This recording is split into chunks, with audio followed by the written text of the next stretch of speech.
Bilang tugon sa malawakang pagbaha dulot ng walang tigil na pag-ulan, nagsagawa ng magkakasunod na rescue at monitoring operations ang mga tauhan ng 2nd Provincial Mobile Force Company upang masigurong ligtas ang mga mamamayan ng mga apektadong lugar ng lalawigan. Pinangunahan ni Police Master Sergeant Eric Guillermo, Platoon Executive Senior Police Officer, ang 1st Maneuver Platoon sa isang matagumpay na rescue operation sa Sitio Aroma, Barangay Tayamaan, Mamburao kung saan ligtas na inilikas ang mga residente at dinala sa evacuation center sa bayan ng Mamburao. Kasabay nito, nagsagawa rin ng river situation monitoring sa bayan ng Paluan Occidental, Mindoro ang 4th Maneuver Platoon sa pamumuno ni Police Senior Master Sergeant Jose Arnel Salazar upang bantayan ang sitwasyon ng ilog at matiyak ang mga hakbang para sa kaligtasan ng publiko lalo na sa patuloy na banta ng masamang panahon.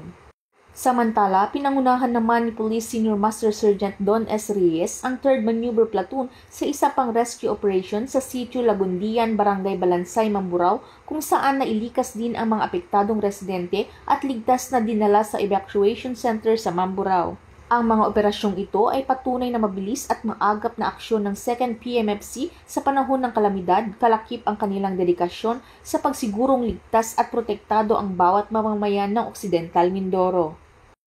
Mula dito sa Home of the Police Eco Warriors, Calapan City, Oriental Mindoro, ako ang inyong PNN correspondent, Patrolwoman Christine Lorenzo, alagad ng batas, tagataguyod ng Balitang Pulis.